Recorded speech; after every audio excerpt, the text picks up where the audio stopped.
মুকুল রায়কে দিল্লিতে তলব ইডির। অ্যালকেমিস্ট মামলায় আজ ইডির দপ্তর দিল্লিতে তাকে তলব করা হয়েছে।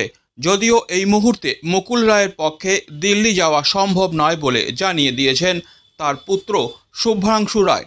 তবে শুভ্রাংশু জানিয়েছেন কেন্দ্রীয় তদন্তকারী সংস্থা তদন্ত করছে। 2-3 দিন আগে তদন্তকারী সংস্থা নোটিশ পাঠিয়ে বাবাকে তলব করেছে, কিন্তু চিঠি দিয়ে তদন্তকারী সংস্থাকে জানিয়ে দেওয়া হয়েছে উনি অসুস্থ। মুকুল পুত্রের কথায় ইডি আধিকারিকরা বাড়িতে এসে জিজ্ঞাসাবাদ করতে চাইলে সব রকম সহযোগিতা করা হবে। অসুস্থ, এর মধ্যে ইডিটা এই যে অমানবিক, এ নিয়ে দেখুন তদন্ত চলছে। এ বিষয়ে আমি কোনো মন্তব্য করব না। কিসের তদন্ত চলছে? ইডি বা সিবিআই কোনো বিষয় হয়তো তদন্ত করছে, দেখেছেন। চিঠি পাঠিয়েছে? হ্যাঁ, হ্যাঁ, কবেটা? 2-3 দিন হলো। আমরা বলেছি, চিঠি দিয়েছি, উনি যেতে পারবে না, অসুস্থ। তবে সব রকমভাবে সহযোগিতা করব।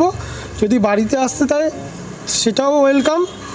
যদি ফোনে কথা বলতে চায়, ভিডিও কনফারেন্সে হোক, যেখানে হোক, যেভাবে বলবে আমরা সহযোগিতা করব। কিন্তু আপনারা তো দেখলেন, বাইরে বেরিয়েছিল একবার, কি অবস্থা আছে আপনারা নিজেরাই তো দেখলেন।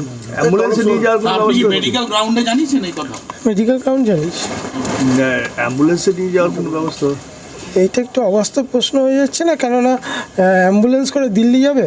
না, দিল্লি এখানে কলকাতার কোনো এসে যদি যেটা বলবে তারপর দেখা যাবে। মানে দিল্লির বদলে কলকাতা কি সুবিধা হয়? যেমন এখন কলকাতায় যেতেই পারছে না। বাড়িতে এসে যদি কথা বলতে চাই আমরা সবসময় কোঅপারেট করি। সামনে লোকসভা নির্বাচন, তার আগে এইভাবে তলব, এটাকে কীভাবে দেখছেন? তদন্ত চলছে, এই বিষয়ে আমি আর কোনো কথাই বলবো না।